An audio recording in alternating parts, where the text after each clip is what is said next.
ವಾರದಲ್ಲಿ 4 ದಿವಸ ಹೊರಗೆ ಹೋಗುದವಳು. ಅಂದ್ರೆ ಯಾವಾಗ ನೋಡಿದ್ರೆ ಆಚೆ ಈಚೆ ಮನೆ, ನೆರೆ ಮನೆ, ಸಂಬಂಧದವ್ರದ್ದು, ಅಪ್ಪನ ಮನೆ, ತಾಯಿ ಮನೆ, ತಂಗಿ ಮನೆ, ಇದೇ ಇದು ಕೆಲಸಕ್ಕೆಲ್ಲ ಕರ್ಮ ಕೆಲಸ ಮಾಡ್ತಾಳೆ ಅವಳು. ಇವತ್ತು ನಿನ್ನೆ ಹೋಗಿದ್ದಾಳೆ, ಇಷ್ಟು ತನಕ ಬರಲಿಲ್ಲ. ನನಗೆ ತಲೆಬಿಸಿ, ಅದೇ ಸ್ವಾಮಿ, ಅದೇ ತಲೆಬಿಸಿ. ಈಗ ಅವಳು ಬರಲಿ ಅಂತೇಳಿ ಕಾಯ್ತಾ ಇದ್ದೇನೆ. ಒಂದು ಕಪಾಲ ಕೊದ್ರೆ ಉಂಟಲ್ಲ, ಅವಳ ಕಪಾಲ 3 ಸುತ್ತು ತಿರುಗಬೇಕಾ ಕಾಯ್ತಾ ಇದ್ದೇನೆ.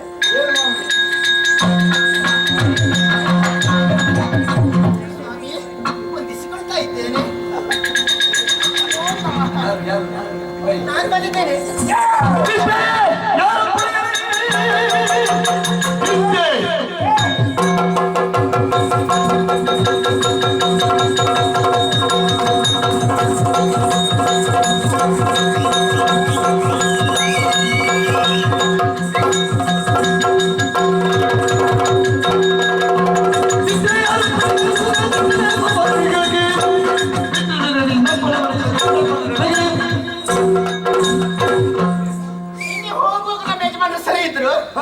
ಈಗ ಕಪ್ಪೆ ಹಾರಿಗೆ ಹಾಕ್ತಾ ಇದ್ದಾರೆ. ಯಾವ ಕಪ್ಪೆ? ಬಾಂಕರ್ ಕಪ್ಪೆ, ಮಾರಿ ಕಪ್ಪೆಯ? ನೀವೇ ಯಾವ ಬೇಕಂತ? ನಾನು ಕಪ್ಪೆ ಆಡ್ದಾಗ ಹೌದು ಅಲ್ವಾ? ನೀನೇನು ಕೀರುಂಡೆಯ? ಹಾಗಲ್ಲ. ಏನು ಒಂದಿಸಿಕೊಳ್ತಾ ಇದ್ದೇನೆ. ಪತಿದೇವ. ಪತಿಜೀವ? ಯಾರು ಪತಿಜೀವ? ನೀವ್ ಯಾಕೆ ಇಷ್ಟು ಸಿಟ್ಟಲ್ಲಿರುವುದು? ಹೆಣ್ಮಕ್ಳ ಅಂತ ನಾವು ಭಾವಿಸಿಕೊಳ್ಳುವುದು ಹೇಗೆ? ಪತಿಯೇ ಪರದೈವ. ಪತಿಯೇ ಪರದೈವ. ಹೌದು. ಪತಿವಾಕ್ಯ. ಎಲ್ಲಿ ಹೋದರು? ಮುಚ್ಚು ವಿಷಯ ಹೇಳು. ಮುಚ್ಚು ಬಾಯ್. ಮುಚ್ಚು ಬಾಯ್. ಮಾತಾಡದ ವಿಷಯ ಮಾತಾಡಬೇಡ, ವಿಷಯ ಹೇಳು. ಮಾತಾಡಿದ್ರೆ ವಿಷಯ ಹೇಳು. ಮಾತಾಡಿದ್ರೆ ವಿಷಯ ಹೇಳು. ಸಂಗತಿ ಇದು. ಎಲ್ಲಿ ಹೋದ್ರು ನೀನು? ಇಷ್ಟು ತಲೆ ಹಾಕ್ತಾರೆ, ಹೇಳು. ಇನಿಯಲ್ಲ ಎಲ್ಲೇ ಪಾದವೇ ಮನಿಗೆ ಕಥೆಯೊಂದೇ ಜನನಗರೇನೆ ರಾಮನ ಪ್ರತಿ ಸತಿಯನು ಪಡೆದೆ. ಓ ಇನಿಯ. ಏನು? ಪ್ರಾಣಕಾಂತ. ಹೇಳು. ಪ್ರಾಣೇಶ್ವರ. ಪ್ರಾಣೇಶ್ವರ. ಪ್ರಾಣದಲ್ಲಪ್ಪ. ಯಪ್ಪ ದೇವರೇ. ಪತಿದೇವ. ವಿಷಯ ಹೇಳಿ. ನೀವ್ ಮಾತಾಡಿದ್ರೆ ವಿಷಯ ಹೇಳು. ವಿಷಯ ಹೇಳ್ಬೇಕಾದ್ರೆ ಮಾತಾಡ್ಬೇಕಲ್ಲ. ಬೇರೆ ಚೈಕ್ ಬೈಕ್ ಬೇಡ, ನೇರ ವಿಷಯ ಹೇಳು ಅಂತೇಳಿ. ಆಯ್ತು. ನೀವು ಸಿಟ್ಟು ಮಾಡಬಾರ್ದು.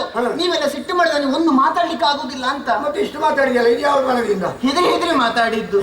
ಸ್ವಾಮಿ ನೀವು ನಾನು ತವರು ಮನೆಗೆ ಹೋದವಳು. ತವರು ಮನೆಗಲ್ಲ, ತವರು ಮನೆಗೆ ನಾನು ಹೋಗುವಾಗ ಹೇಳಿ ಹೋಗ್ಬೇಕಂತ ಆಸೆ ಇತ್ತು. ಹೇಳಿ ಗಂಡನ ಹತ್ರ ಹೇಳದೆ ಯಾಕೆ ಹೋದೆ ನೀನು? ನಾನು ಹೇಳ್ಬೇಕಂತ ನೀವು ಮನೇಲಿ ಇರ್ಬೇಕಲ್ಲ. ನೀವು ಮನೇಲಿ ಇರ್ಬೇಕಲ್ಲ. ನಾನೆಲ್ಲಿ ಸ್ಮಶಾನದಲ್ಲಿ ಇದ್ದೇನೆ ಮತ್ತೆ? ಹಾಗಲ್ಲ, ಬೆಳಿಗ್ಗೆ ಒಂದಿಷ್ಟು ಗಂಟು ಬಟ್ಟೆ ಹಿಡ್ಕೊಂಡು ಆ ಹೊಳೆ ಬದಿ ಹೋದ್ರೆ ಬರುವುದು ಸಂಜೆ ನೀವು. ಹೌದು, ನಮ್ಮ ಉದ್ಯೋಗವೇ ಅದು. ನಾವು ಹೊರಗೆ ನಿಂತು ಕಾದು ಕಾದು ಸಾಕಾಗಿ ಹೋಗ್ತಾರೆ. ಒಂದು 4 ಜನ ಓಡಾಡ್ತಾರೆ ಬಿಟ್ರೆ ನಿಮ್ಮ ಬರದ ನಿರೀಕ್ಷೆ ಇರುವುದಿಲ್ಲ. ಹಾಗಿದ್ರೆ ಹೇಗೆ ಹೇಳಿ ಹೋಗುದು ಹೇಳಿ? ಪಕ್ಕದ ಮನೆಯ ಗಿರಿಜಕ್ಕ ವಾರಿಜಕ್ಕ ಇರ್ಲಿಲ್ಲ, ಅವ್ರ ಹತ್ರ ಹೇಳಿ ಹೋಗ್ಬೇಕಿತ್ತು. ಏನಂತ ಹೇಳಿ ಹೋಗುದು? ನೋಡಿ, ನಾನು ಮನೆಯಲ್ಲಿಲ್ಲ, ನಮ್ಮ ಯಜಮಾನರಾದ ಬಂದಾಗ ನೀವು ಸುಧಾರಿಸಿ ಅಂತ ಹೇಳ್ಬೇಕು. ಏನಿಗೆ ಸುಧಾರಿಸುದು? ಮಧ್ಯಾಹ್ನದ ಊಟ, ರಾತ್ರಿಯ ಊಟ, ಬೇಕಾದ್ರೆ ಅದು ಕುಡಿಲಿಕ್ಕೆ ಒಂಚೂರು ಮಾಡಿಕೊಡಿ ಅಂತ ಹೇಳ್ಬೇಕು. ಹಾಗೆ ಹೇಳಿ ನೇರ ಸುತ್ತು ಬಳಸಿದ್ದು ಬೇರೆ ಏನಾದ್ರು ಕೊಡ್ತಾರೆ. ಸುತ್ತು ಬಳಸುದು ಅರ್ಥ ಮಾಡಿಕೊಳ್ಳುದು ನೀವು. ಆಯ್ತಾ? ಗಿರಿಜಕ್ಕನಲ್ಲಿ ಹೇಳುವಂತ ಹೋದೆ. ಅವ್ರು ಗಂಡ ಹೆಂಡತಿ ಒಟ್ಟಿಗೆ ಮಾತನಾಡ್ತಾ ಇದ್ರು. ಮಧ್ಯೆ ಪ್ರವೇಶಿಸುದು ಬೇಡ ಅಂತ ಸುಮ್ಮನೆ ಆದೆ. ಹೋಗಿ ನಮ್ಮ ಭಾಗವತ್ರ ಇಲ್ಲಿ ಅವ್ರ ಹತ್ರ ಹೇಳಿ ಹೋಗ್ಬೇಕಿತ್ತು. ಅಯ್ಯೋ ದೇವ್ರೆ, ಆ ರವಿ ಭಾಗವತ್ರ ಅಂತ ಹೇಳೋದಕ್ಕೆ ಹೋದೆ ನಾನು. ಅವರು ಕಾರ್ಯಕ್ರಮದ ಅವಸರದಲ್ಲಿದ್ರು. ನನ್ನೆಲ್ಲ ಆಗೋದಿಲ್ಲ ಅಮ್ಮ ಅಂತ ಹೇಳಿದ್ರು. ಹೌದು, ಹೌದಪ್ಪ. ಅವ್ರು ನಿನ್ನ ಹತ್ರ ಮಾತಾಡ್ಲಿಕ್ಕೆ ಪುರ್ಸೊತ್ತಿಯಲ್ಲಿ ಉಂಟು.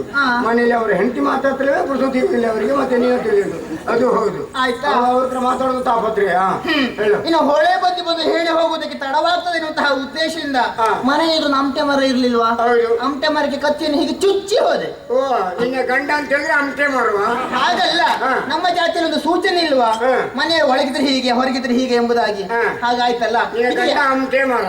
ಈಗ ನಾನು ಹೋದದ್ದು ಯಾಕೆ ಗೊತ್ತುಂಟಾ? ಯಾಕೆ? ನನ್ನ ಅಮ್ಮನಿಗೆ ಸೌಖ್ಯ ಇರ್ಲಿಲ್ಲ. ಜೋರ ಏನು ವಾಯ್ದಾಯ್ತಾ? ಯಾವುದು? ನಿನ್ನ ಅಮ್ಮನಿಗೆ ಏನು ಹೇಳಿಲ್ಲ, ಅದೇನು ಹೇಳಿದ್ರು, ಬೇರೆ ಯಾವುದಿಲ್ಲ. ನಿಮ್ಮ ಅತ್ತೆಯವರು ಹಾಗೆಲ್ಲ ಹೇಳಬಾರ್ದು. ಮತ್ತೆ ಏನಷ್ಟು ಅವಸರ ಹೋದ್ನಾ? ಅಮ್ಮ ನನ್ನ ನೋಡಿದೆ. ಅಮ್ಮ ಈಗ ಸೌಖ್ಯವಾಗಿದ್ದಾರೆ. ಹೋಗುವಾಗ ಸೌಖ್ಯ ಇರಲಿಲ್ಲ, ಹೋದ್ಮೇಲೆ ಸೌಖ್ಯ ಅಲ್ಲ. ಆಯ್ತಾ? ಆಮೇಲೆ ನಿಮ್ಮ ಮಾವನಿಗೆ ಪ್ರಾರಂಭ ಆಯ್ತು. ಅಂದ್ರೆ ನಿನ್ನ ಅಪ್ಪನಿಗೆ ಹೇಳು. ನನ್ನ ಅಪ್ಪ ನಿಮ್ಮ ಮಾವೆಲ್ಲ ಒಂದೇ ಅಲ್ವಾ? ಅದೇನು ಸಾಂಕ್ರಾಮಿಕ ರೋಗವ? ಆಯ್ತಾ? ಹಾಗಾಗಿ ಅಷ್ಟೆಲ್ಲ ಅವರೆಲ್ಲ ನೋಡಿ ಬಂದಿದ್ದೇನೆ. ನೀನ್ ಯಾಕೆ ಇಷ್ಟು ಸಿಟ್ಟು ಮಾಡುದಕ್ಕೆ? ನಿಮ್ಮಲ್ಲೊಂದು ಮಾತು ಹೇಳುವುದಾ? ಏನು ಏನು? ಈ ಪ್ರಪಂಚ ಯಾರದ್ದು? ಸೀತಾರಾಮನದ್ದು. ನಾವೆಲ್ಲ ಈ ನಾಡಿನ ಇಷ್ಟು ಧೈರ್ಯವಾಗಿ ನಾನು ಮಾತಾಡೋದು ಇವತ್ತು. ಯಾವುದು ನೀನು ಹೇಳಿದ್ರಿ. ನಾವು ಯಾಕೆ ಹೇಳುದು ಗೊತ್ತುಂಟಾ? ನಮ್ಮ ನಾಡಿನ ಒಡೆದಂತಹ ಸೀತಾರಾಮನನ್ನು ನಾವು ದೇವರೆಂಬುದಾಗಿ ಪೂಜಿಸುತ್ತೇವೆ, ದೇವರೆಂಬುದಾಗಿ ಗೌರವಿಸುತ್ತೇವೆ. ನೀವೆಂತ ಮಹಾ, ನೀವು ದೊಡ್ಡ ಜನವ? ನೀವೆಂತ ದೊಡ್ಡ ಜನವ? ನಾನು ದೊಡ್ಡ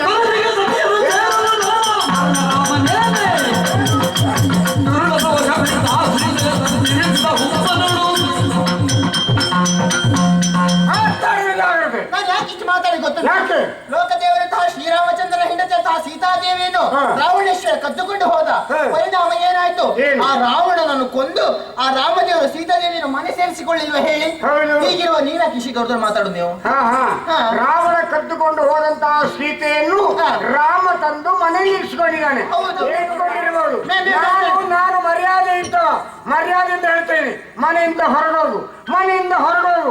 ಇನ್ನು ಒಂದು ಹೆಜ್ಜೆ ಮನೆಯೊಳಗಿಟ್ಟೆ ನಿನ್ನ ಕಾಲು ಮುರಿದು ಕೈಯಲ್ಲಿ ಕೊಟ್ಟೇನು. ಹಣೆ ಬರ ಕಟ್ಟವಳೆ, 3 ಕಾಸಿನವಳೆ, ತೆಗೆದು ಹಾಕಿದವಳೆ, ಲಜ್ಜೆ ಬಿಟ್ಟವಳೆ.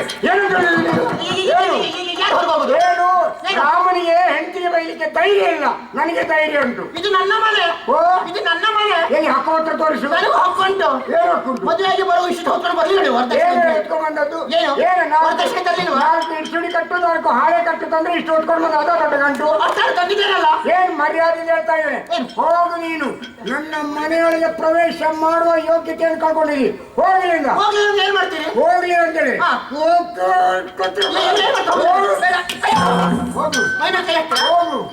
ಕೈ ಹಾಕಿದ್ರೆ ನಾನು ಕಳಿಸು. ಏನು ನಾನು ನಿನ್ನ ಮೇಲೆ ಕೈ ಹಾಕಿ ಅಂತ ಹೇಳುದ? ಇಷ್ಟು ತನಕ ನಿನಗೆ ಗೊತ್ತಿಲ್ವಾ? ಏನು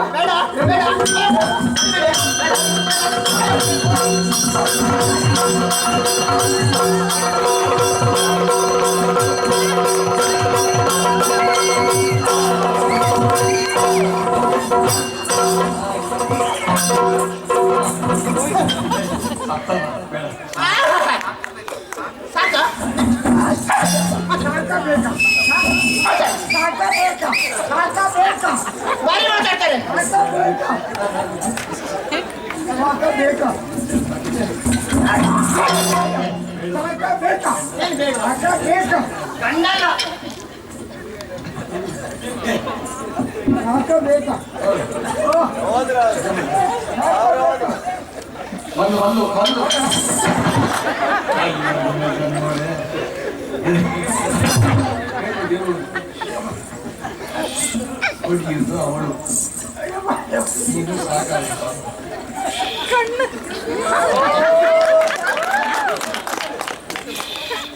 ಅಪ್ಪ, ಯಾರು ನನ್ನ ದೀನಾವಸ್ಥೆಯನ್ನು ನೋಡಿ ನಗಾಡಿ ಚಪ್ಪಾಳೆ ಬರ್ತಿದ್ದಾರ ಅವರಿಗೂ ಮನೆಯಲ್ಲಿ ಹೀಗೆ ಆಗಲಿ.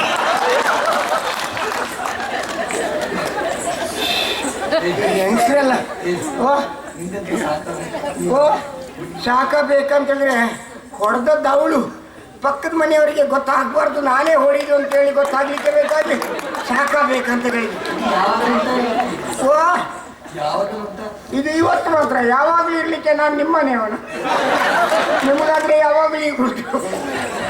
ತಮಾಷೆಗೆ ಯಾವ ಗಂಡಂದ್ರಿಗೆ ಈ ಸ್ಥಿತಿ ಬರಬಾರ್ದು. ಅಪ್ಪ ದೇವರೊಂಚೂರು ಹೆಂಡತಿ ಉದ್ದಾಗಿ ಗಂಡ ಗಿಡ್ಡಾದ್ರೆ ಆಗುವ ಪರಿಸ್ಥಿತಿ.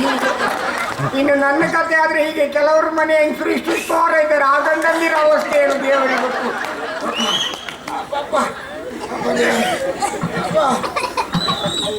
ಆಗುತ್ತೆ. ಒಂಚೂರು ಎಣ್ಣೆ ಉಂಟಾ? ಎಣ್ಣೆ ಉಂಟಾ? ಹೌದು ಹೌದು. ಎಲ್ಲಿಂದ ತರೋದು? ಎಷ್ಟು ಬೇರೆಯವರಿಗೆ ಸಾಕಾಗುತ್ತೆ. ಮತ್ತೆ ನೀವು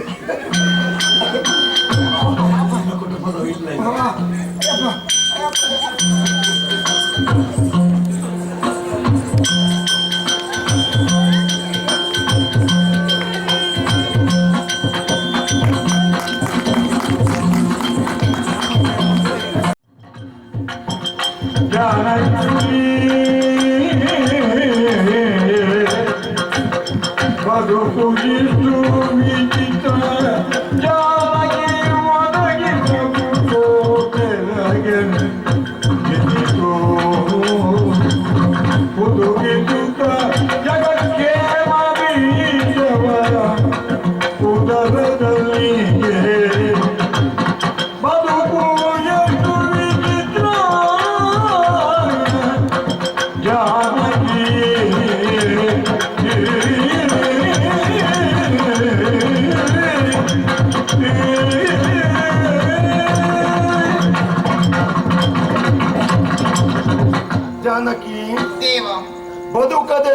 ವಿಚಿತ್ರ ಜಾನಕಿ. ಹಾ. ಯಾವುದರ ಬಗ್ಗೆ ಹೇಳಿದೆ ನಾನು? ಇಂದಿಗಿಂತ 11,000 ವರ್ಷಗಳ ಹಿಂದಿನ ಕಥೆಯನ್ನು ಯೋಚಿಸಿದಾಗ ಎಷ್ಟು ವೈಚಿತ್ರಗಳನ್ನು ನಾವು ಕಂಡೆವು. ಹಾ. ಜೀವನದಲ್ಲಿ ನಡೆದಂತಹ ಒಂದೊಂದೇ ವಿಚಿತ್ರತೆಗಳನ್ನು ನಾವು ಕಾಣುತ್ತಾ ಬದುಕು ಅನ್ನುವುದು ಹೀಗೆಯೇ ಇದೆ, ಬದುಕು ಅಂದ್ರೆ ಹೀಗೆಯೇ ಅನ್ನುವ ಹಾಗೆ ಮನಸ್ಸಿಗೆ ಭಾಸವಾಗ್ತದೆ. ಇನ್ನೊಬ್ಬಳಿಗೆ ಬಯಕೆಯೊಂದು ಹುಟ್ಟಿಕೊಳ್ಳುತ್ತದೆ ಅಂತಿದ್ರೆ ಅದು ನಿಜವಾಗಿ ಅವಳ ಮನದ ಆಸೆಯಲ್ಲ, ಹೊಟ್ಟೆಯಲ್ಲಿರುವಂತಹ ಶಿಶುವಿನ ಆಸೆ ಎಂಬುದಾಗಿ ತಿಳಿದುಕೊಳ್ಳಬೇಕಂತೆ. ಹಾಗಿರುವಾಗ ತುಂಬು ಗರ್ಭಿಣಿಯಾದ ನನ್ನ ಮನದಲ್ಲಿ ಒಂದು ಆಸೆ ಹುಟ್ಟಿಕೊಂಡಿದೆ ಅಂತಾದ್ರೆ ನನ್ನ ಹೊಟ್ಟೆಯಲ್ಲಿರುವ ಶಿಶುಗಳ ಆಸೆ ಇದು, ಹೀಗೆ ನಾವು ಅರ್ಥ ಮಾಡಿಕೊಳ್ಬೇಕಂತೆ. ಆದ್ರಿಂದ ನಿಮ್ಮಲ್ಲಿ ನಾನು ಕೇಳುತ್ತಿರುವುದು, ನಿಜ ಪಟ್ಟಾಭಿಷೇಕವನ್ನು ಹೊಂದಿಕೊಂಡು ಬಹಳ ಸಮಯಗಳೇ ಕಳೆದು ಹೋದವು, ಆದರೂ ಇದುವರೆಗೆ ಇಂತಹ ಬಯಕೆ ನನ್ನ ಮನದಲ್ಲಿ ಹುಟ್ಟಿಕೊಂಡದ್ದಿಲ್ಲ. ಇಂದು ಯಾಕೋ ನನಗೊಂದು ಆಸೆ ಆಗುತ್ತಾ ಇದೆ. ಏನು? ನಾವು ಅಂದು ವನಗಮನವಾಗಿ ಹೋಗುತ್ತಿರುವಂತಹ ಹೊತ್ತಿಗೆ ಎಷ್ಟೋ ಮುನಿಗಳ ಋಷಿಮುನಿಗಳ ದರ್ಶನ ಭಾಗ್ಯವನ್ನು ಪಡೆದವರು, ಅಲ್ಲಿ ನಡೆಯುತ್ತಿದ್ದಂತಹ ಯಾಗ ಯಜನಾದಿಗಳನ್ನು ಕಂಡವರು, ಅಲ್ಲಿ ನಡೆಯುತ್ತಿದ್ದಂತಹ ವೇದಕೋಶವನ್ನು ಕೇಳಿದವರು. ಹಾಗಿದ್ರೆ ಇಂದು ಯಾಕೋ ನನಗೆ ಅದೇ ಮತ್ತೆ ಮರುಕಳಿಸುತ್ತಾ ಇದೆ. ಜೀವನವನ್ನು ಯಾವಾಗಲೂ ಸಿಂಹಾವಲೋಕನ ಮಾಡಬೇಕಂತೆ. ನಡೆದು ಬಂದ ಹಾದಿಯನ್ನು ಸಿಂಹವಾದರೂ ಕೂಡ ಮತ್ತೆ ಒಮ್ಮೆ ತಿರುಗಿ ನೋಡ್ತದಂತೆ. ಅದೇ ರೀತಿಯಲ್ಲಿ ಇಂದು ನನಗೂ ಹಾಗೆಯೇ ಆಗುತ್ತಾ ಇದೆ. ಕಳೆದ ಜೀವನದ ಬಗ್ಗೆ ಅಂದ್ರೆ ಅಂದು ವನದಲ್ಲಿ ಸಂಚರಿಸಿದ ಬಗೆಯನ್ನು ಕಂಡ ಆ ರೀತಿಯ ಅನುಭವ ಮತ್ತೆ ನನಗಾಗಬೇಕು ಎಂಬುದು ಆಸೆ ಹುಟ್ಟಿಕೊಂಡಿದೆ. ಒಮ್ಮೆ ಋಷಿಮುನಿಗಳ ದರ್ಶನ ಭಾಗ್ಯವನ್ನು ಪಡೆಯಬೇಕು, ಅಲ್ಲಿ ವೇದಘೋಷವನ್ನು ಕೇಳಬೇಕು, ಹೋಮಧೂಮವನ್ನು ಅಗ್ರಾಣಿಸಬೇಕು, ಆ ಋಷಿ ವಧುಗಳಿಗೆ ನನ್ನ ಕೈಯಾರೆ ಏನನ್ನಾದ್ರೂ ಕೊಡಬೇಕು, ಹೀಗೆಲ್ಲ ಮನದಲ್ಲಿ ಆಸೆ ಹುಟ್ಟುತ್ತಾ ಇದೆ. ಆದ್ರಿಂದ ಈ ಒಂದು ಆಸೆಯನ್ನು ಸಲ್ಲಿಸುವೆಯೇನಲ್ಲ.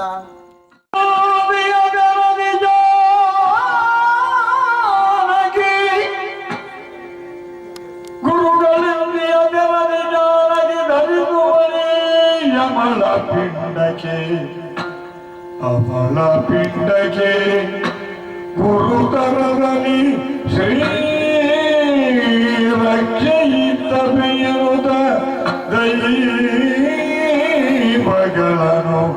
ಸ್ಮರಿಸಿ ದೈವವನ್ನು ಸ್ಮರಿಸಿ ವಿಶ್ವಾಮಿತ್ರ ನಿತ್ಯ ಶರವಿಜೃಂಭಕಗಳನ್ನು ಶ್ರೀ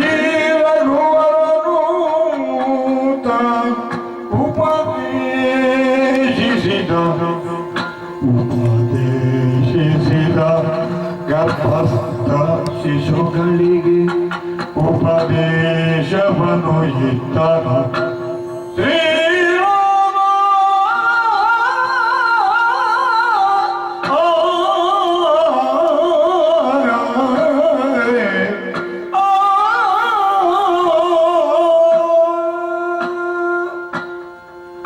ದೇಹಕ್ಕಾದಂಥ ಆಯಾಸವನ್ನು ಪರಿಹರಿಸಲು ಸುಖವಾಗಿ ನನ್ನ ಜಂಗೆಯಲ್ಲಿ ತಲೆ ಇಟ್ಟಿದ್ದಾಳೆ. ಮಲಗಿದ್ದೇ ತಡ, ಎಷ್ಟು ಸುಖವಾಗಿ ನಿದ್ರೆಯನ್ನು ಅನುಭವಿಸ್ತಾ ಇದ್ದಾಳೆ. ಅದು ನಿದ್ರೆಯಲ್ಲೂ ತಿಳಿ ನಗೆಯನ್ನು ಸೂಸುತ್ತಾ ಇದ್ದಾಳೆ. ಬಹುಶಃ ಯಾವುದೋ ಒಂದು ಸ್ವಪ್ನ ಸಾಮ್ರಾಜ್ಯದಲ್ಲಿ ವಿಹರಿಸುತ್ತಾ ಇದ್ದಾಳೆ. ಸಂತೋಷ. ಬೆವರು ಹುಟ್ಟಿಕೊಳ್ಳಬಾರದು ಅನ್ನುವ ದೃಷ್ಟಿಯಿಂದ ಮುಖಕ್ಕೆ ಗಾಳಿಯನ್ನು ಹಾಕುತ್ತಾ ಇರುವಾಗ ಪಕ್ಕನೆ ಗುರುಗಳು ಹೇಳಿದ ಮಾತು ನೆನಪು ಬಂತು. ಯಮಳ ಪಿಂಡಗಳಿವೆ.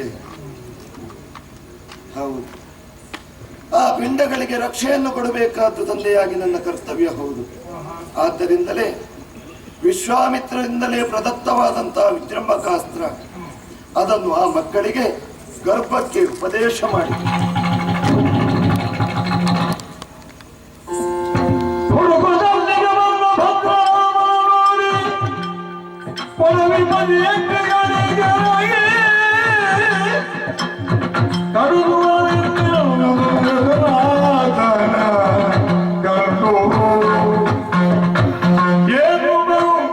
ಚರಣೆ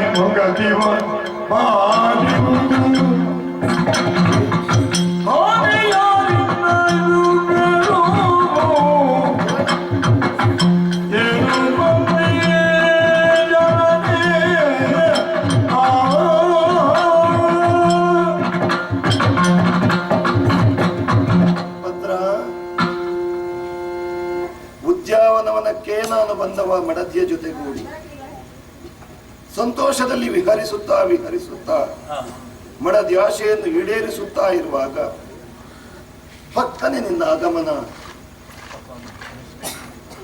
ಚಿಂತಿಲ್ಲ, ಮುಖದಲ್ಲಿ ಸಂತೋಷದ ಕಳೆ ಇಲ್ಲ, ಕಣ್ಣೀರಿಳಿಸ್ತಾ ಇದ್ದಿ, ಅಂತರಂಗದ ದುಃಖ ಏನು ಹೇಳಿಕೋ ಭದ್ರ, ಹೇಳು.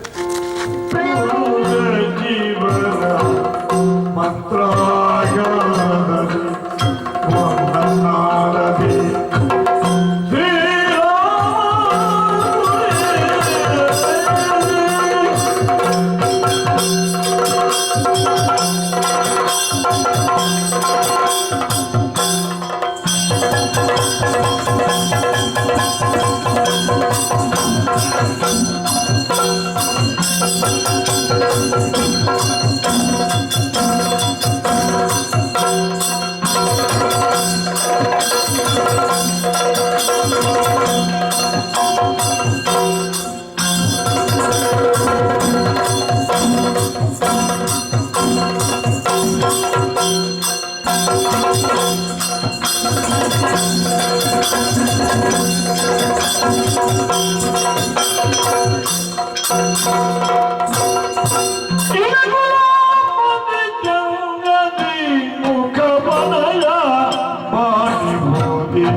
ಅಣ್ಣದೇವ, ನಿನ್ನ ಪದಪದ್ಮಗಳಿಗೆ ನಿನ್ನ ತಮ್ಮನಾದ ಲಕ್ಷ್ಮಣನ ಪ್ರಣಾಮಗಳು.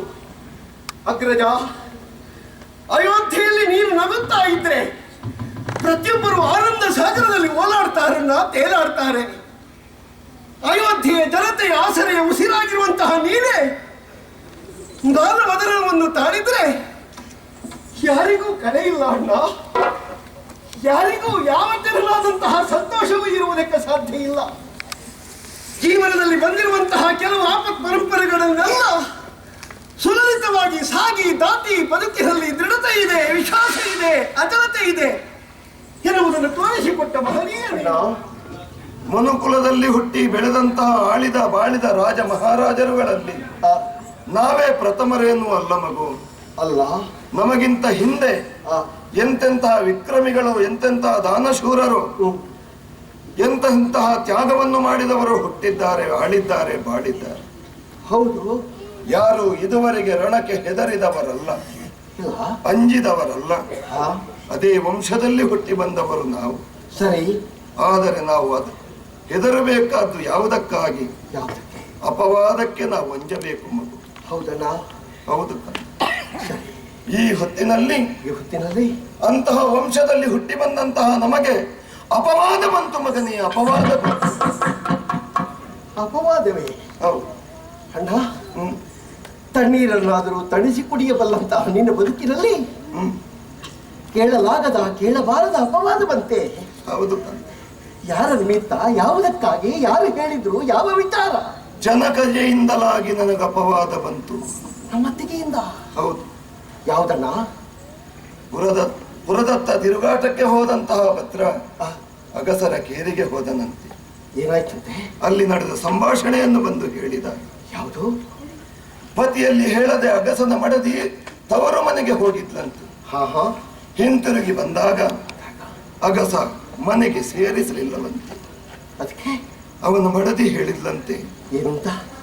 ಅಷ್ಟು ಸಮಯ ರಾವಣನ ವಶದಲ್ಲಿದ್ದಂತಹ ಸೀತೆಯನ್ನು ರಾವಣನನ್ನು ಕೊಂದು ರಾಮ ಸ್ವೀಕರಿಸಿದ್ದಾನೆ. ಒಂದು ದಿನ ಮನೆ ಬಿಟ್ಟು ಹೋದದ್ದು ನಾನು, ನನ್ನನ್ನು ಸ್ವೀಕರಿಸಬಾರದೆ ಹೀಗೆ ಹೇಳಿದಾಗ ಅಗಸನಾಡಿದ ಮಾತೇನು ಗೊತ್ತಿ? ಏನು ಹೇಳಿದಂತೆ? ರಾವಣನ ಜಂಗೆಯಿಂದ ಜಾರಿದಂತಹ ಸೀತೆಯನ್ನು ರಾಮ ಸ್ವೀಕರಿಸಿದ್ದಾನೆ ಎಂಬಲ್ಲಿಗೆ ನಿನ್ನನ್ನು ನಾನು ಸ್ವೀಕರಿಸುವುದಕ್ಕೆ ರಾಮನಂತೆ ನಾನು ಹುಚ್ಚ.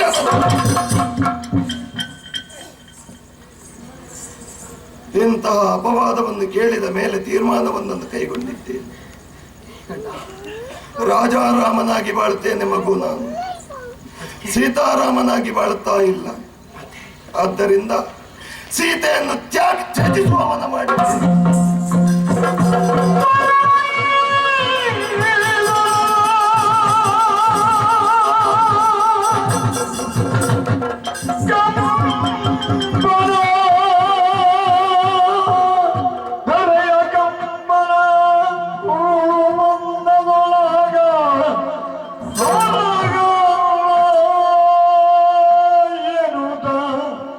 ಲಕ್ಷ್ಮಣನು ಎಂದುರಲಿ ಕೆಳಿದು ಮಳಿಸಿದನು ಮನದೇ ಹರಹರ ಲೋಕಮಾತೆಯ ಚಾರು ಚರಿತೆಯನು ಜಗವೆಲ್ಲ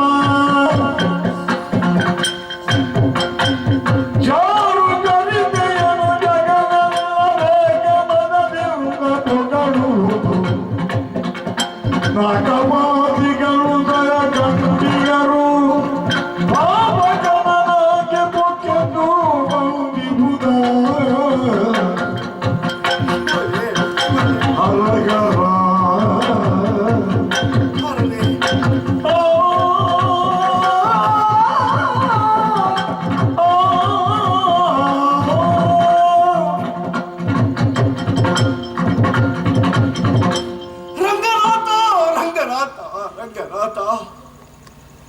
ಯಾವ ವಿಷಯವನ್ನು ಕೇಳುವುದಕ್ಕೆ ನನಗೆ ಸಾಧ್ಯ ಇಲ್ಲವೋ ಅಂತಹ ನುಡಿಗಳನ್ನು ಕೇಳಬಾರದ ಜಾಗದಿಂದ ಹೇಳಬಾರದ ಕ್ಷೇತ್ರದಿಂದ ಕೇಳಿಸಿಕೊಂಡನಲ್ಲ ನಾನು.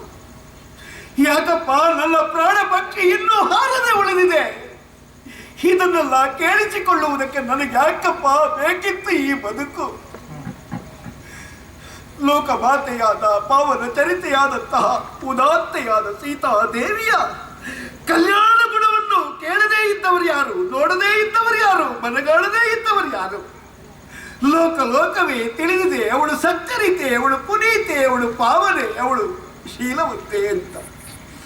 ಅಂತಹ ದೇವಿ ಸೀತೆಯಲ್ಲಿ ಶಾವನ ಒಬ್ಬ ಅಪವಾದವನ್ನು ಹೇಳಿದ ಎನ್ನುವ ಕಾರಣಕ್ಕಾಗಿ ತುಂಬು ಗರ್ಭಿಣಿಯಾದ, ಮೂಗು ಬಾಯಿ ಕಟ್ಟಿದ, ನಡೆಯುವಾಗ ನಡೆ ಕಾಣದೇ ಇರುವಂತಹ ಮಾತೆಯನ್ನು ತ್ಯಜಿಸುವ ಮನ ಮಾಡಿದ್ದಾನಂತೆ ನಮ್ಮಣ್ಣ. ಕಳಲಾದಂತಹ ರಾವಣ ಒಯ್ದಿರುವ ಸೀತಾದೇವಿಯನ್ನು ಮತ್ತೊಮ್ಮೆ ನಮ್ಮಣ್ಣ ಸ್ವೀಕರಿಸುವ ಕಾಲದಲ್ಲಿ ಜ್ವಲಿಸುವಂತಹ ವೈಶ್ವಾನರನ್ನು ಒಡವನ್ನು ಹೊಕ್ಕು ಮುಡಿದ ಹೂ ಬಾಡದಂತೆ ಎದ್ದು ಬಂದಿರುವಂತಹ ಆ ದೇವಿಯನ್ನು ಈ ಲೋಕದವರೇನು ಮೇಲ್ಲೋಕವಾಸಿಗಳಾದಂತಹ ದೇವತೆಗಳೇ ಕೊಂಡಾಡಿದ್ದಾರೆ, ಹಾಡಿ ಹೊಗಳಿದ್ದಾರೆ. ಅಳಿದಿರುವಂತಹ ನಮ್ಮ ಪೂರ್ವ ಪಿತೃಗಳು ಇಳಿದು ಬಂದು ಅವಳು ಶೀಲವಂತ ಇದ್ದಾಳೆ, ನೀನು ಸ್ವೀಕರಿಸಿಕೋ ಅಂತ ಹೇಳಿದರು. ಮನುಕುಲಕ್ಕೆ ಸರಿಯಾದಂತಹ ಸ್ಮೃತಿಯನ್ನು ಕೊಟ್ಟಿರುವಂತಹ ಮನು ಚಕ್ರವರ್ತಿಯೇ ಇಳಿದು ಬಂದು ಹೇಳಿದ, ಅವಳು ಪಾವನೆ, ಅವಳು ನಿನಗೆ ಯೋಗ್ಯಳಿದ್ದಾಳೆ ಅಂತ. ಅಂತಹ ದೇವಿಯನ್ನು ಈ ಹೊತ್ತು ಬಿಡುವ ಪ್ರಯತ್ನವನ್ನು ನಮ್ಮಣ್ಣ ಮಾಡಿದ್ದಾನೆ ಅಂತ ಆದರೆ ಅವನ ಮನಸ್ಸು ಕದಡುವ, ಅವನ ಮನಸ್ಸು ಹಾಳಾಗುವ ದೇವಿ ಸೀತೆಯಲ್ಲಿ ಇಂತಹ ಕಠೋರ ನಿರ್ಧಾರವನ್ನು ತಳೆಯುವುದಕ್ಕೆ ಅವಕಾಶ ಮಾಡಿಕೊಟ್ಟದ್ದು ಯಾವುದದು?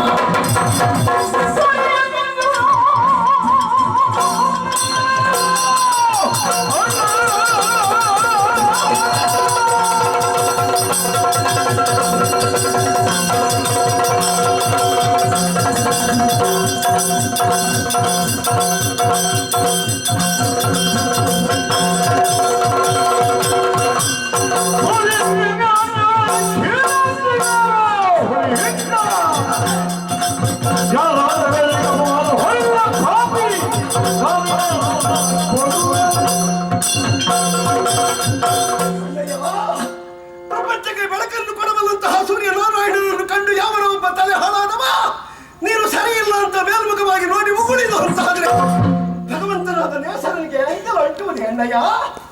ಕ್ಷೀರಸಾಗರದಲ್ಲಿರುವಂತಹ ಹಾಲನ್ನು ಹಾಳು ಮಾಡಬೇಕು ಎನ್ನುವ ಉದ್ದೇಶದಲ್ಲಿ ಹುಳಿಯನ್ನು ಹಿಂಡಿದ್ರೆ ಆ ಹಾಲು ಹಾಳಾದೀತಿ. ಗಗನ ಸದೃಶ್ಯನಾದವ ನೀನು, ಸೂರ್ಯ ಸದೃಶ್ಯನಾದವ ನೀನು, ವಿಶಾಲವಾದ ಸಮುದ್ರದ ವ್ಯಕ್ತಿತ್ವವುಳ್ಳವ ನೀನು. ಹೇಳಿದಂತಹ ಕಸರ ತಲೆ ಕತ್ತರಿಸುವ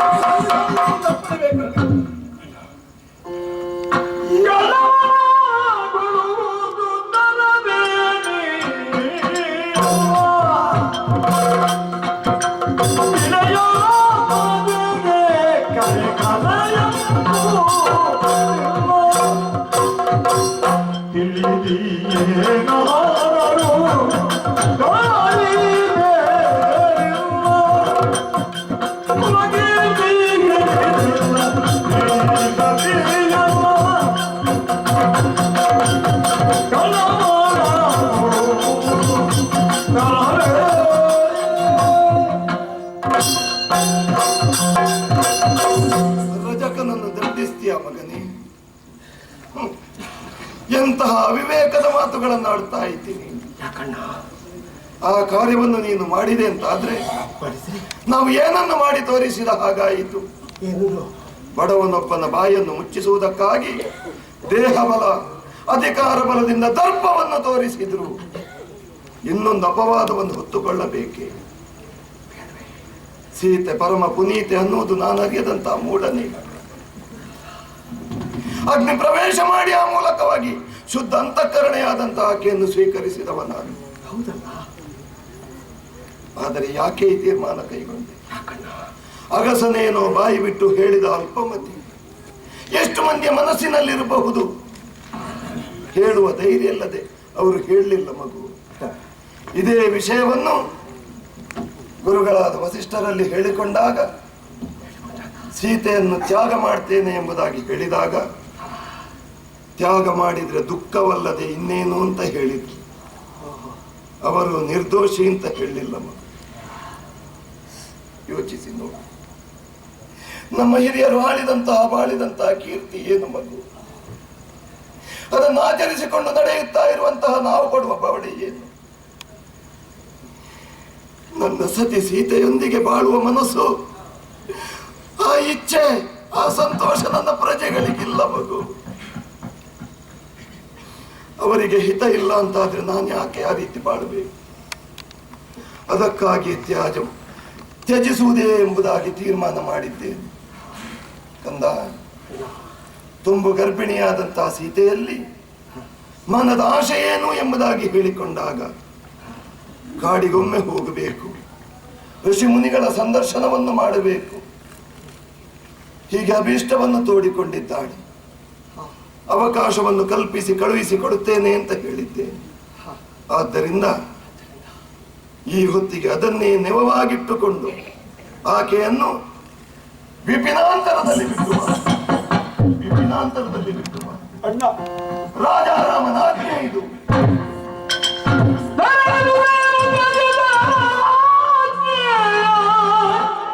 ರಾಘವನೆಂದು ನಡೆಯಲು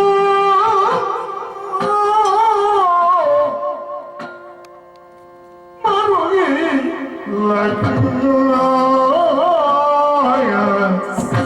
ಮರುಗಿ ಬಿಸುವುದು ಇಲ್ಲದೆ ಮರವತ್ತಿದ್ದ ಲಕ್ಷ್ಮಣನು ನೋಡಿ ರಾಘವನೆಂದು ನಡೆಯಲು ಎಂದು ನಡೆಯಲು ಮರುಗಿ ಲಕ್ಷ್ಮಣ ನೋಡಿ ಮರವಟ್ಟಿದ್ದ ಲಕ್ಷ್ಮಣ ಧರಣಿ ಜಯ ತೊರೆದಾದರು, ಧರಣಿ ಜಯ ತೊರೆದಾದರು ಉಳಿದುವ ತರಣಿ ಕುಳದಿ ಕೀರ್ತಿ ತೊರೆದ ಆದರೂ ಉರುಳಿದುವ ಧರಣಿ ಕುಳದಿ ಕೀರ್ತಿ ಸೌದವ ಹೊರುವ ಕಂಬದ ಕಾಯಕವು ತನಗಾಯ್ತೆ ಕೀರ್ತಿ ಸೌದವ ಹೊರುವ ಕಂಬದ ಕಾಯಕವು ತನಗಾಯ್ತೆ ಅಗಡ ಅಗಡ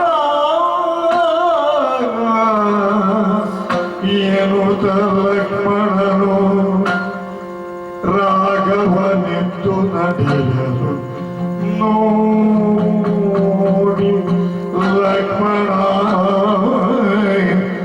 ಈ ದೃಷ್ಟಿಗೆ ತನಗಾಯ್ತೆ ಏನು ಮರುಗಿಯ ಗಣ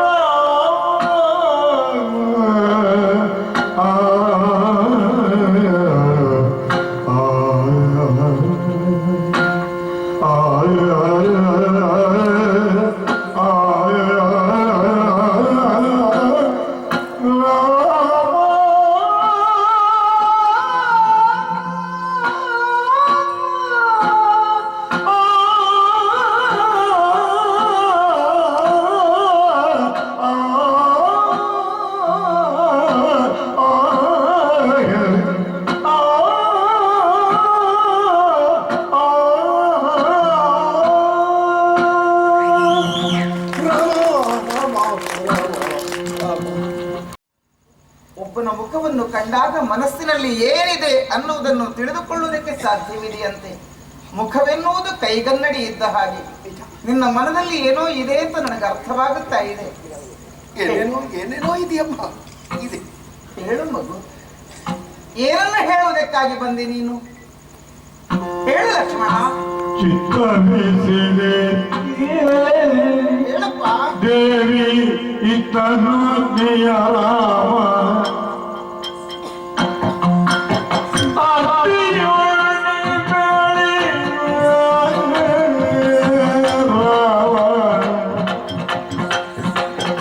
ಚಿತ್ತದ ಜಯದ ಉತ್ತಮ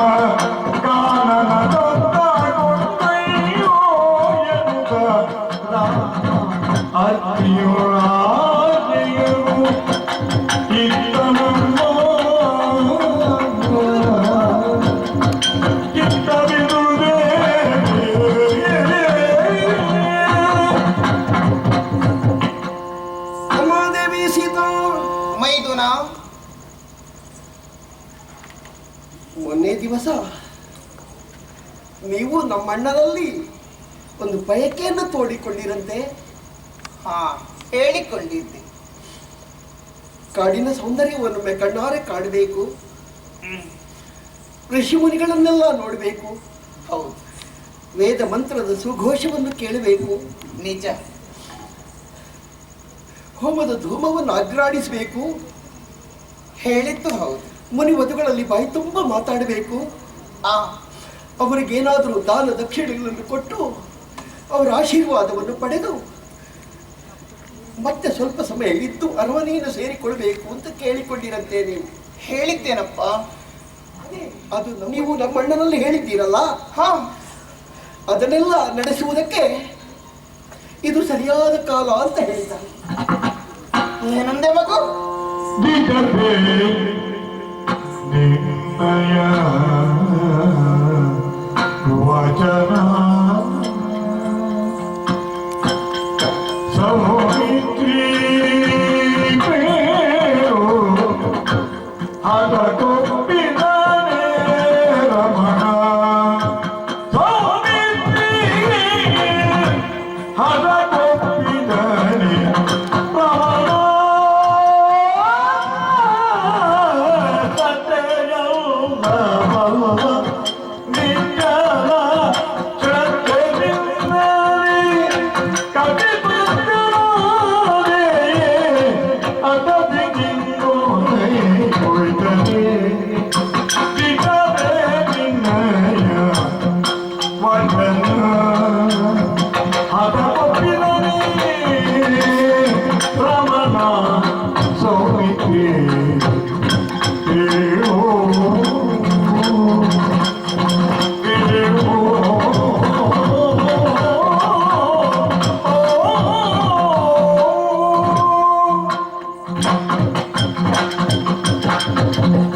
ಲಕ್ಷ್ಮಣ,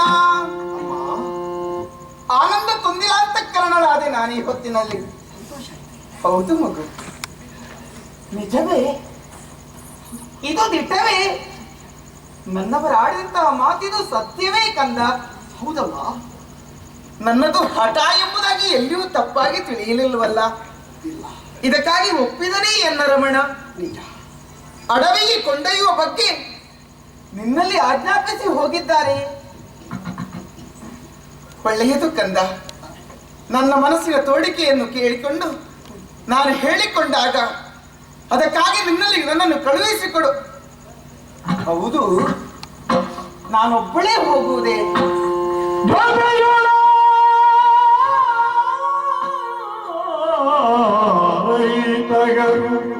ಎನ್ನ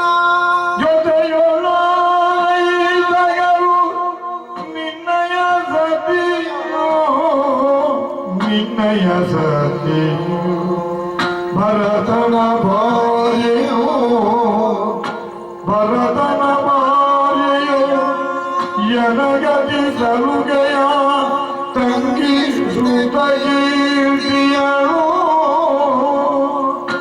ಎನಗತಿ ಸಲುಗೆಯ ತಂಗಿ ಸುತಗೀರ್ತಿಯ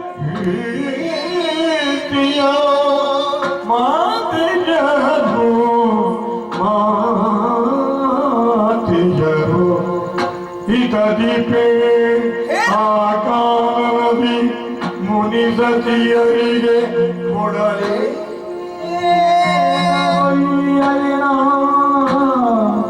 ಹಿತಗಿ ಪ್ರೇಮ ಕಾನದಿ ಮುನಿ ಸತಿಯರಿಗೆ ಏನನು ಈಯಲಿ ಕ್ಷಿತಿಯಧಿಪರೇನ ಎನ್ನ ಕ್ಷಿತಿಯಧಿಪರೇನ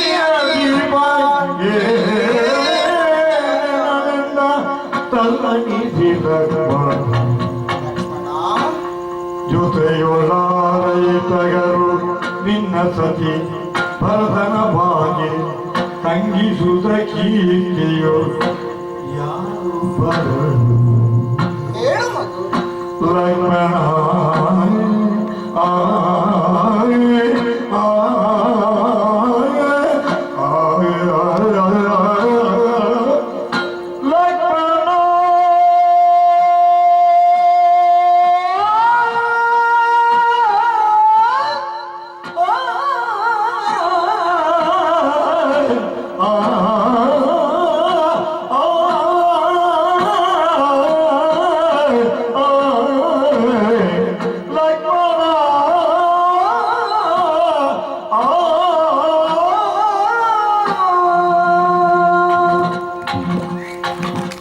ಲಕ್ಷ್ಮಣ ಲಕ್ಷ್ಮಣ,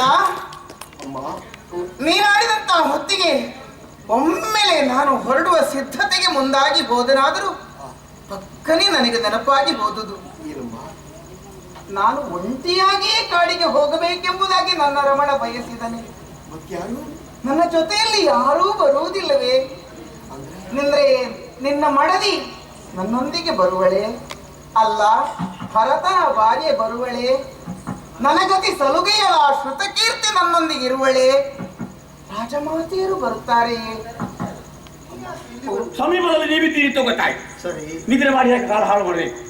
ದುಷ್ಟನ ವಧೆಗೆ ಹೊರಟವನಿದ್ದೇನೆ. ವಿಶೇಷವಾದಂತಹ ಶಕ್ತಿ ಸಂಚಯನವಾಗಿ ಎಂಬ ಉದ್ದೇಶದಿಂದ ತಪೋಧನರಾದಂತಹ ನಿಮ್ಮ ಅನುಗ್ರಹ ವಿಶೇಷಕ್ಕಾಗಿ ಆಶ್ರಮ ಪ್ರವೇಶ ಮಾಡಿದ್ದೇನೆ. ದುಷ್ಟನ ನಾಶಕ್ಕೆ ನನ್ನನ್ನು ಅನುಗ್ರಹಿಸಿ ಕಳುಹಿಕೊಡು ಪ್ರಭೋ ಕೊಡು. ಬೇರು ದಯ್ಯಾರಾತ್ರಿಯವೇ ಕಳೆದಿಲ್ಲ ನಾನು ಹೋಗುವ ದೋಣಿತು ತಾನಿದಾನಿಗಲ್ಲ ಕಳೆದ ಪಲಯ ದೊಡ್ಡನೈದನೆಯೇ ಬೆಳೆ ಮೀರಿದು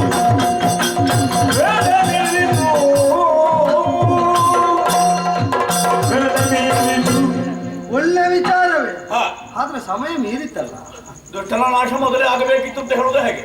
ಅದು ಹೌದು. ಇನ್ನು ಸಾಧ್ಯ ಇಲ್ಲವೇ ಸ್ವಾಮಿ ನನ್ನಿಂದ? ನಿನಗೆ ಸಾಧ್ಯ ಇಲ್ಲ ಎಂಬ ಭಾವದಿಂದ ಹೇಳಿದ್ದಲ್ಲ. ಮತ್ತೆ ಪ್ರಮತ್ತನಾದಂತಹ ಲವಣದಾನವನ ವಧೆ ಪೂರ್ವದಲ್ಲೇ ಆಗಬೇಕಾದ್ರು ಕಾಲಕರ್ಮಗಳು ಕೂಡಿ ಬಂದ ಕಾಲದಲ್ಲಿ ಹಾಗೆಯೇ ತೀರ್ತದೆ ಅಂತ ನಮ್ಮಂಥವರು ನಂಬುತ್ತಾರೆ. ಅದಕ್ಕಾಗಿ ಹೇಳಿದ್ದಲ್ಲ. ಮತ್ತೆ ಯಾಕೆ? ಆಶೀರ್ವಾದವನ್ನು ಮಾಡಿ ಈಗಲೇ ಕಳುಹಿಕೊಡು ಅಂತ ಹೇಳ್ತಾ ಇದ್ದೆ. ಹೊರಟದೆ ನಾನು. ಈ ರಾತ್ರಿ ಎಲ್ಲಿಗೆ ಹೋಗ್ತೀಯಪ್ಪ? ಹುಡುಕಿಕೊಂಡು ಹೋಗುದೇ. ಹುಡುಕಿ ಹೋದ್ರು ಕೂಡ ಸೂರ್ಯವಂಶದವರಿಗೆ ಕತ್ತಲೆ ಹಾಕಲು ಅತ್ಯಂತ ಉಂಟು. ನಿಮಗಿಲ್ಲ ಕರ್ತವ್ಯ ಪರರಾದವರಿಗೆ. ಆದ್ರೆ ನಿಶಾಚರರಾದವರು ರಾತ್ರಿಗಳಲ್ಲಿ ಪ್ರಮತ್ತರಾಗಿ ಪ್ರಬಲರಾಗಿ ಇರ್ತಾರೆ. ರಾತ್ರಿಯಲ್ಲಿ ರಾತ್ರಿಂಚರನಿಗೆ ಬಲ ಅಧಿಕ. ವೈರಿಗಳ ದೌರ್ಬಲ್ಯವನ್ನು ನೋಡಿಯೇ ನಾವು ಘಾತ ಮಾಡಬೇಕೇ ಹೊರತು ಪ್ರಬಲರಾಗಿರುವ ಕಾಲದಲ್ಲಿ ಅಲ್ಲವಲ್ಲ. ಅದು ಯೋಧ ಧರ್ಮ. ಆದ್ದರಿಂದಲೇ ದಿನಪಕುಲದಲ್ಲಿ ಹುಟ್ಟಿದಂತಹ ನೀವು ದಿನಮಣಿ ವಿರಾಜಿತನಾದ ಹಗಲಲ್ಲೇ ಶತ್ರುವಧೆಯನ್ನು ಸಾಧಿಸುವುದು ವಿಹಿತವಾಗುತ್ತದೆ. ಅಲ್ಲಿಯವರೆಗೆ ರಾತ್ರಿ ಹೇಗೂ ನಿಮ್ಮ ಪರಿವಾರ ತಮಸಾ ತೀರದಲ್ಲಿ ಬೀಡು ಬಿಟ್ಟಿದೆ.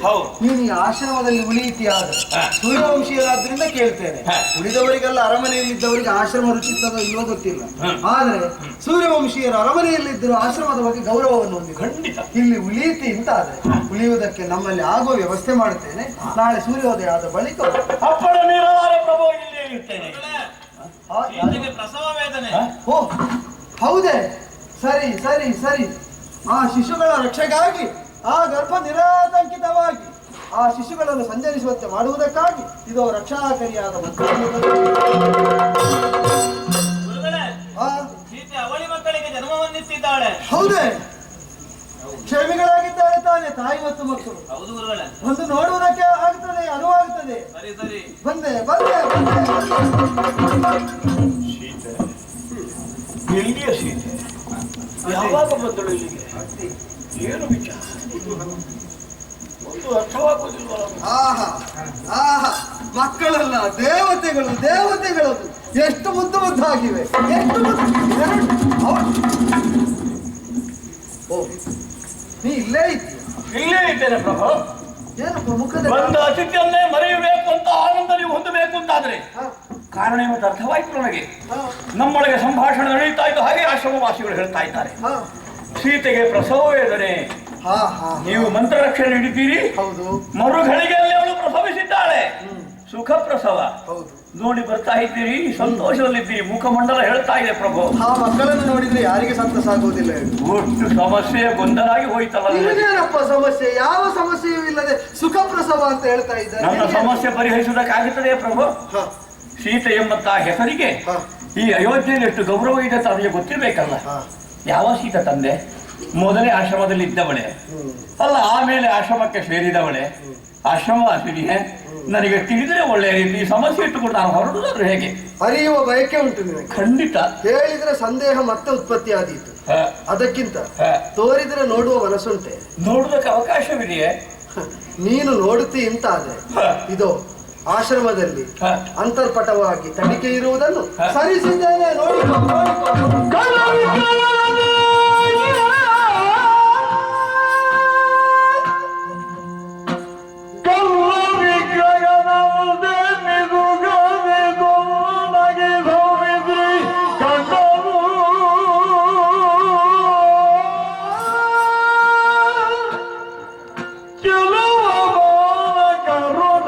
ಮಲಗಿರೆ ಪುಲ್ಲ ನಯನೇ ಚೆಲುವ ಬಾಲಕರೊಡನೆ ಮಲಗಿಗ ಪುಲ್ಲ ನಯನೆ ಹರಗರ ರಘುವಂಶರಿ ಮಧು ತಿರುಕರೌನದಿ ತೃಣದ ಶೈಯೋ